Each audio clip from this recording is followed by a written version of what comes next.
You are in the gun with Schuyler, Callihan, and the signal caller, Jed Drenning. Football season is almost here. West Virginia is in fall camp. There's a lot to be excited about. We're going to not try to dampen that party a little bit when we get into the realness of these numbers today, and that is going to be the history of West Virginia football in the against AP top 25 teams. Jed's got a lot of really good stuff. He dug up some good numbers on that. But before we get to that, a word from BetOnline. BetOnline is your number one source for all your betting needs. Get the latest odds, lines, and matchup reports for baseball, boxing, golf, and more. BetOnline continues to be the fastest and easiest way to place your wagers, including live betting and your favorite casino and card games available to play right from your phone. Head to the website or use your mobile device to sign up today and get in on the action. Remember to use the promo code BELIEVE, BLEAV, for your 50% welcome bonus on your first deposit. Bet online, where the game starts. And Jed, where we're going to start today is just the history of the AP Top 25 and West Virginia's records throughout the years, their streaks, some cool little nuggets that you dug up for us. What do you got for us? Well, let's start with this. What is the AP? What's its history look like? How long has it been around? Really, college football took a turn in the mid-1930s with the Associated Press coming together to represent the sports writers' view of who the top teams in college football were. Because before that, it really was the Wild West. You had all this craziness with schools claiming national championships and other schools contesting those. They still do, but it was much more mainstream back then. Like the last team, Georgia's trying to three-peat this year. Okay, they've won back-to-back national championships, and if they are able to three-peat, the last time that happened was Minnesota, right before this took place, because there was like a three-way tie in 1935 with Minnesota and some others.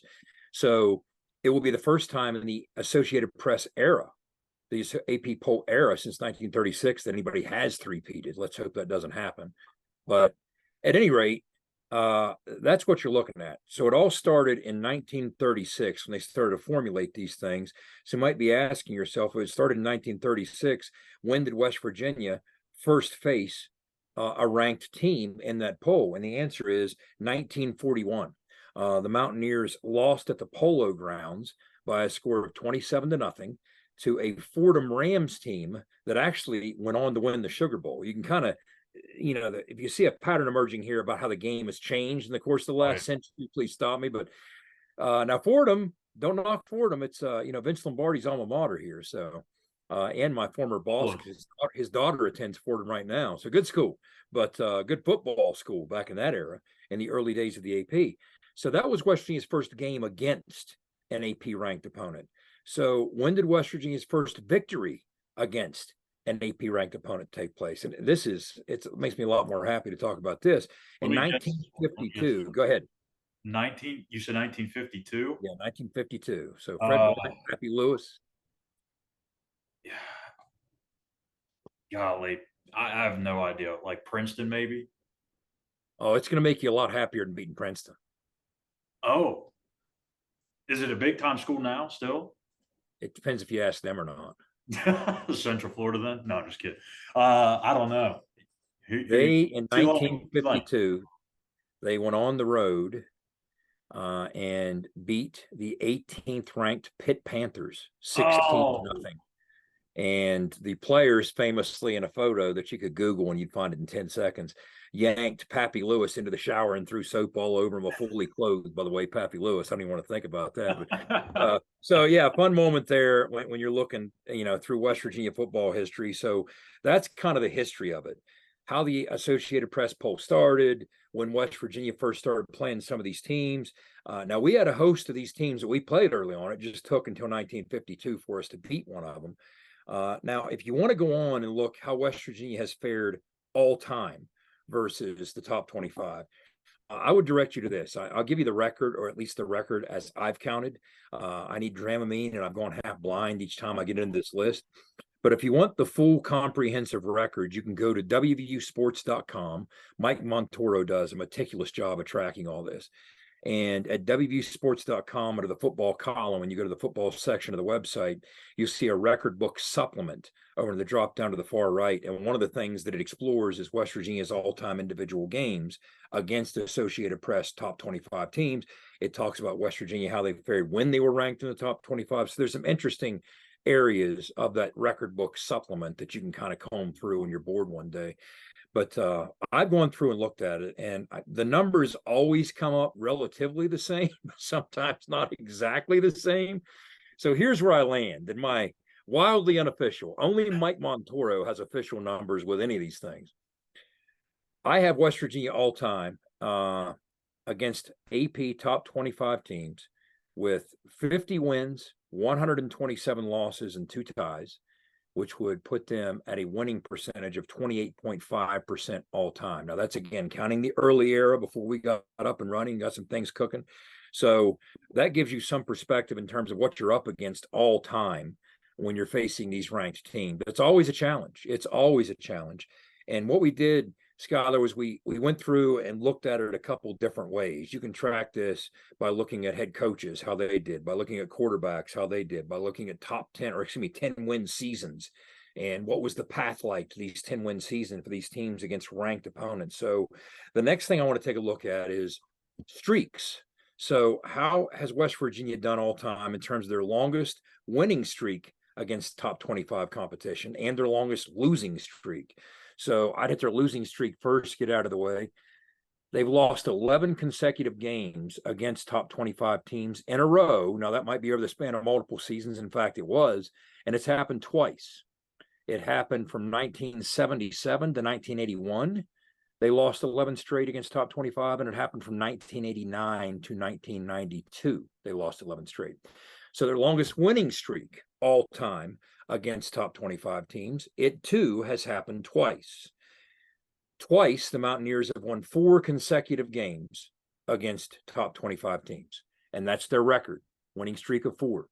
It happened in 2007, from 2007 into 2008, and it happened again in 2011 into 2012. So those are the 2 times that happened. So that's another way to stack it up and kind of look at it. Now, if you want to move on from that, if you want to look at West Virginia's all-time record versus top 10 competition and versus top 5 competition. Now, bear in mind, this is against the absolute best of the best. More often than not, the Blue Bloods at their best. So don't be discouraged by this, because I like instead to look at the raw numbers are discouraging. Of course they are. Yeah. But I like instead to think back very fondly, like you and I ripped off the 5 wins against top 5 teams just in a brief conversation off the air. So all time, not so well against the top 10, as you might expect. 10-70, a 12.5% win percentage against the top 10. Now, all time against the top 5, it's relatively the same against the top 5 as it is the top 10 from a percentage standpoint. 5-42 for a win percentage of 10.6. Now, let's put this in perspective. West Virginia is going to open the season on the road at number 7, Penn State. The Associated Press poll just came out a handful of days ago for the 2023 season. Going into the season, the preseason poll, that's kind of the unofficial kickoff to the poll season. Penn State landed as expected. Everybody was kind of expecting them somewhere between 6 and 8. With the strong finish they had last year, with everything they have returning. Again, we'll do a very deep dive into Penn State here in the coming weeks as we approach that game in other episodes of the podcast. But so let's, again, lend some perspective. Penn State is ranked number 7. This will be, let's define the parameters here, a true road game. And what we mean by true road game is a regular season game at the other team's campus on, not a neutral site venue, not a bowl game.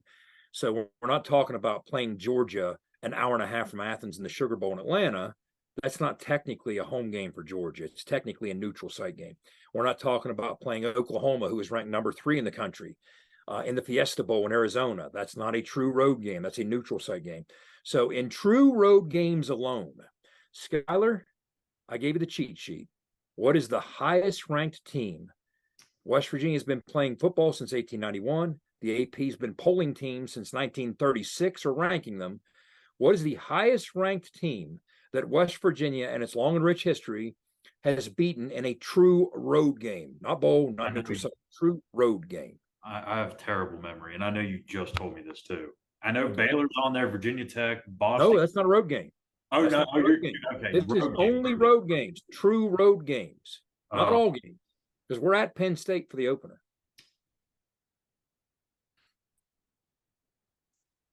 I am drawing a major blank. Okay, so You just told me, which is we very have beaten the upsetting. number 9 team in the country on the road in a true road game twice. Mountaineer fans, of course, remember the 1982 opener at Norman. Now, the one they might not remember is 1954, October of 1954, on the road, a 19-14 win at number 9 ranked Penn State in Happy Valley. Another one by Fred Wyant. Fred Wyant, who famously knocked off the Nittany Lions 3 straight times as the Mountaineers quarterback. So 2 times in our history, we've gone on the road and stunned a top 10 team in those games, the highest ranked ever being number 9. So if West Virginia can author the upset as a 3 touchdown underdog in Happy Valley in this opener, we quite literally would be making history. We have never in our history in a true road game beat a team ranked higher than number 9. Penn State will be ranked number 7. Schuyler, I'm a guy that likes to live in hope. Okay, so let's work on that script over the course of the next couple weeks as that Penn State game approaches. Okay, so that's what we're up against. That's the challenge if you choose to accept it. Now, as this gets more interesting, another way to stratify this is when you look at West Virginia all-time versus top 25 teams by head coach. So what I did was I only included head coaches that won at least 2 games. So 2 games or more against ranked. If you don't have 2 wins against top 25, you're not going to be on the list. So here is how the list stacks up. Stu is sitting there with 2 wins at 2-2. So hats off to the late Bill Stewart. Leaderboard. Yeah, hats off to the late Bill Stewart. Not this night. So 2-2, a 50% win percentage. Neil Brown is on the list with 3 wins over top 25 teams. Neil's 3-12 with a win percentage of 20%. Art Lewis had 5 wins against the top 25. He was 5-11, win percentage 31%. Dana on the list with 10 wins, 10-21, had a win percentage 32%. Coach Rod, our guest not too awful long ago, right here in the gun, settled in and we talked to him. Rich Rodriguez against ranked teams, number 2 all time in West Virginia's history. Dana's number 3 with 10 wins against ranked teams. Rich is number 2 with 11. Rich was 11-12, nearly 500, just under 500, a winning percentage of roughly 48%. Don Nealon, the all-time winner at West Virginia in terms of head coaches with the most top 25 wins. Coach Nealon won 15 games against top 25 competition. His all-time record was 15-40-2 for a win percentage of 28%. So that kind of puts Don Nealon won 28% of his games against top 25 teams. So that's kind of on par with what the program at large has won all time. So it's some interesting perspective. And if it feels like a win against a top 25 team is a big deal, that's because it is. It's not easy to do. It doesn't happen that often. So that's kind of what this conversation steers people towards. So that's how the coaches have landed in terms of their record. Again, not official, but close to it. I mean, it's not Mike Montoro counting this. It's Jed Drenning counting it by virtue of Mike Montoro's numbers. No, I trust his numbers, but I don't trust my eyes. So it's pretty close to what you're looking at here. So what you're saying is West Virginia is well overdue for a top 10 win on the road, is what you're I telling like the way you're talking. I love the way you're talking. That's what we want to So- steer towards as we wind this thing down, right? So Yeah. I think I need to come up and catch my breath, give you time to get a read in here, but I really like where you're going with that. Yeah, so I will do that right now, actually. So this episode of ITG is, of course, brought to you by our friends at Toothman Ford. We all know cars cost less in Grafton. And Jed, I think the thing that really people don't really account for is when you talk about all these seasons where they had 10 plus wins, and that's really the benchmark for a really good season in college football. It used to be maybe like 8 or 9, but I think really since everyone's been going to 12 games, if you hit 10 or more, that's qualified for a great year. And West Virginia, they haven't done it all that often. Their most recent one was in 2016. But when you factor in the path that it took to get them there, there's a lot of different avenues. And some of these seasons, they weren't playing very quality opponents. And even in that 2016 season, they only had one of them. That was against Oklahoma. So dive into that for me. How do these 10 plus win teams fare against top 25 opponents? But you know me, Schuyler. I love a walk down history lane, Oh yeah. and let's take a quick walk down history lane. Let's jump back first to the first 10-win season West Virginia ever had. Clarence Spears, 1922. Why don't we claim our national championship, right? 10-0-1 was West Virginia's record in 1922. But as we alluded to when the show kicked off, there was no Associated Press poll in 1922. It didn't start till 1936. So you'll see on the graphic, we have an NA. It doesn't apply here. Jump ahead all the way, West Virginia's next 10-win season. These things, especially in the early days of the program, did not come along often. You weren't playing nearly as many games. So fast forward to 1969 with Jim Carlin. Jim Carlin's 10-1 team that won the Peach Bowl famously installed the option offense on short notice. Opposition didn't see it coming. Here you go. You got a 14-3 victory in the mud and the rain. So Jim Carlin parlays this 10-1 season into the Texas Tech job. So he leaves West Virginia, goes to Texas Tech. Now that season, they played one ranked team, and that was it. And that was the one loss they suffered. So didn't play many back in those days. And in that circumstance, didn't even make the most of the one they did play. Of course, that was a pretty good, if I remember right, the pretty good Penn State team. Fast forward from that, from 1969 all the way up to the one we all remember, at least the folks my age, 1988, Major Harris. Now, Don Nehlen's regular season was unbeaten at 11-0. Only loss, the only blemish on that record that year was the loss in the national championship to the Fighting Irish. West Virginia was 11-1 that year and 2-1 against ranked teams. The only loss against a ranked team being number one Notre Dame. We had the early season win at Pitt, blew their doors off. Pitt kind of stumbled down the stretch, but the bigger win was the season finale to clinch the unbeaten 11-0 perfect regular season against a very good Syracuse team that was in town, and we beat them 31-9. So that was win number 2. So that year, 2-1 against top 25 competition. We finished 11-1. Let's jump forward to 1993. And again, these start to become games that a lot of fans of my generation certainly are going to remember. 1993, 11-1, the only blemish being the loss to Florida in the Sugar Bowl. West Virginia that year faced 4 top 25 opponents, and Don Nehlen's Mountaineers were 3-1 against those opponents.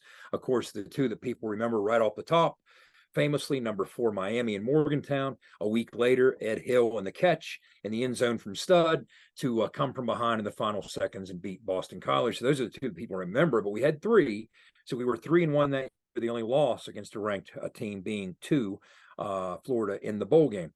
Now, fast forward up to 2005, the 11-1 Mountaineers that won the Sugar Bowl against Georgia, the only loss to Virginia Tech and Morgantown. West Virginia played 2 ranked opponents that year, and they were 2-0. Virginia Tech wasn't ranked. So they were 2-0, made the most of those opportunities to go 11-1. To 2006, we had 3 straight years with the 11-win seasons, and we're going to talk about all those here. 2006, I wish Owen was here for this. Yeah. Owen's missing some fun with this one, right? 11-2 in 2006 to finish the season, including a bowl win over Georgia Tech. 1-1 against ranked competition. So we only played 2 of them that year.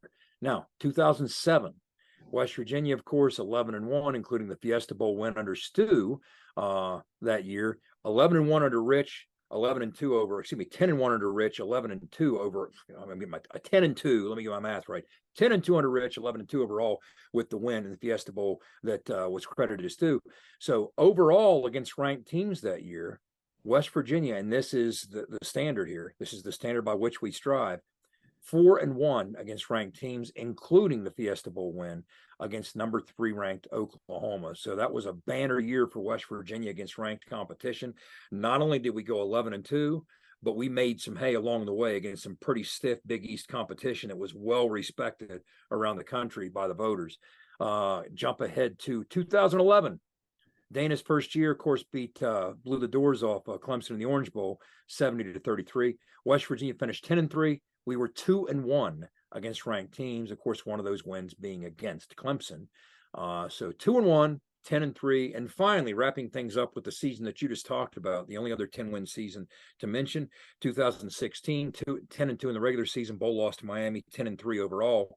against ranked competition only on that schedule. That was a weak year for the Big 12. We took Really? advantage of a weak year. Hey, more power to us. Wish we'd have more years like that, more Yeah. weak years like that, right? But that year, the only ranked team we faced was a Baker Mayfield-led Oklahoma team. And we lost that game, so we were 0-1. But that kind of gives you some perspective in terms of how not all 10-win teams are created equally. It's kind of interesting to pop the hood and take a look at the path that it took for these teams to get there. Well, I think it kind of goes hand in hand with one of the episodes we just recently recorded and about scheduling to win, right? You talked about Yeah, that with Matt Rule at Baylor. They scheduled themselves into really good seasons because they started off the years with Tarleton State, McNeese yeah, State, and God knows who else, where West Virginia, they're playing two Power Five opponents out of yeah, conference. So that will probably change moving forward, understanding what we've heard from Neil and Ren Baker, the new AD. yeah. So before we jump into maybe the most interesting thing here with the quarterbacks, quick thank you to GoMark here to keep you going. Make sure you're signing up for your GoMark rewards. Jed, I found this fascinating. And honestly, I looked at it 4 or 5 times and didn't even realize the biggest thing on this Yeah, graphic that you sent me yeah, about the quarterbacks, and that is Major Harris being toward the bottom, but more notably yeah. behind Jarret Doege, who just started here, who everyone was after every single week in terms of top 25 wins. It's nuts. Yeah, it's first of all, as we've stated many times in this episode, it's not easy beating ranked teams. Okay, so it takes a lot to go your way. You have to play good football. You have to do all these different things. You have to have a good team around you. Whether we like it or not, right, wrong, or indifferent, you have quarterbacks often attributed in the NFL, it's their playoff record. In college, it's their bowl records. So you're going to look at quarterbacks as an individual stat, and that's just the nature of what we do. So looking at this, quarterbacks who started these games, again, like the coaches, I took all Mountaineer quarterbacks who beat at least two ranked teams, won at least 2 games against top 25 competition. So yeah, Major is on the list. He's on the list at 2-7. Really, he was 2-7-1 because he had the tie against a ranked team that I really don't want to talk about. But he had those 2 big wins against ranked teams in 1988, helping us go unbeaten, including the massive win against a really good Syracuse team. So those were the 2 that he won, but then he didn't win again after that. None in '89. So moving on with the list, Chad Johnston knocked off a couple of ranked opponents. He was 2-5 as a starter. So, won about 29% of his games. Hats off to Dr. Chad Johnston. So give him some love here on the podcast. Again, not easy to win these games. Dan Kendra found a way to go 2-5. So he chalked up a couple wins against top 25 competition during his time here in the 1970s. So moving on to Mark Bulger. People might be surprised that Mark Bulger only had 2 wins. For all the prolific things that Mark Bulger has done, both at the collegiate level and then to the NFL, fastest NFL quarterback to ever hit 10,000 yards when he did it. Extraordinary signal caller by any measure. But yeah, he was 2-4 against ranked competition during his time here. Had a couple big ones, but that's what his record stood at. Kevin White showed up. Your Honor, Kevin White. Okay. 2-0, made the most of both his opportunities in both those games. And the thing about it is, everybody remembers, again, from my generation, I should clarify, everybody remembers both those games back to back. They were both massive. So, yeah, a lot to be said for that. Jarret Doege, you hit on it. Let's give Jarret Doege credit where credit's due. 3 wins against ranked teams while he was the starter at West Virginia, 3-6 overall. So Jarrett's on the list with 3 wins against ranked teams. Now moving up to the 4s, who had 4 wins against ranked teams. Will Greer, of course, he will forever be associated with Gus and the play at DKR. That was one of the 4, but it wasn't his only. He had 3 others. So Will was 4-5 against ranked competition. Gino, couple remember from Gino, the big win at Texas. People remember the Orange Bowl, obviously. So, I mean, that Baylor team, that 70-6 insane game, that Baylor team was ranked. So, Gino, 4-4 all time. So, won 50% of his games. Now, start paying attention to some of these win percentages there. So, Fred Wyant, love giving me the late Fred Wyant some love because he deserved it. 4-3. As a starter against ranked teams under Pappy Lewis back in the 50s. He won 57% of his games. Another guy who was 4-3 with 4 wins over top 25 teams, the Haas. 4-3, 57%. And again, you start with the Oklahoma game and his first ever start in West Virginia after transferring from Penn State. We know the story about being a linebacker, but in the old Gold and Blue, that was his first game. And he knocks off the 9th-ranked team in the country for a top 25 win. He went on to capture 3 more and finish 4-3 against top 25 competition. Now, we often remind people on this podcast, we are unabashedly a #respect2 podcast.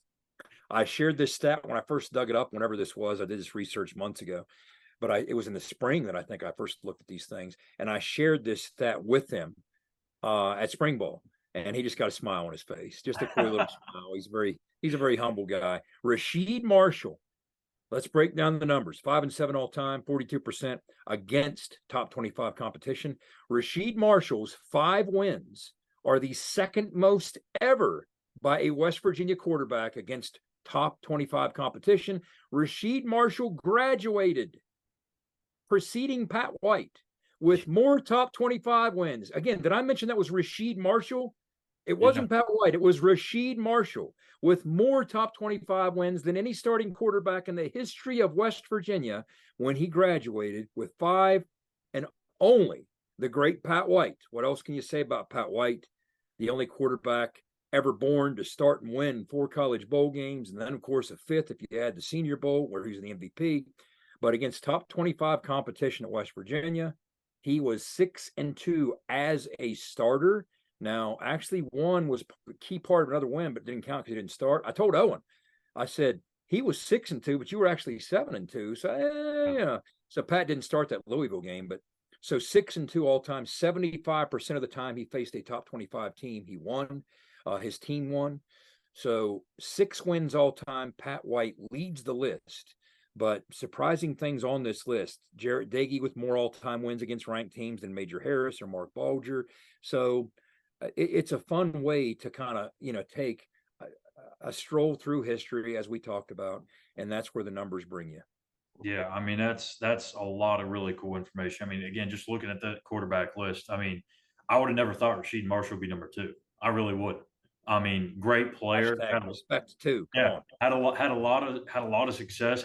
#respect. But I never would have thought he would have been number 2. And honestly, I never thought that Will Grier knocked off 4 top 25 teams in 2 years. Sneaky, yeah, kind of sneaky. Yeah, that's kind of a little surprising. And Major being way down there with just the 2. I mean, that's just incredible. Mark Bulger too, like you said. So now Mark was dinged up and missed significant time. I kind of feel that he would have had more than that if given the opportunity. But yeah, you're right. There's a lot of surprising things on here, but it kind of puts things in some context. It's more to me, it's not about dissing anybody, because every person on here, these were all great players. Oh, yeah. So this isn't debating that at all. These are all incredible football players, and I still stick to the fact that Major Harris is one of the most transformational players in the history of West Virginia. Way ahead of his time. Even of his era in the college game at large. This doesn't change that, but to me, it's more of a shout out to the guys that you might not recognize, more of a shout out to the Kevin Whites of the world and things like that. So that's what makes it kind of fun to look at it like that.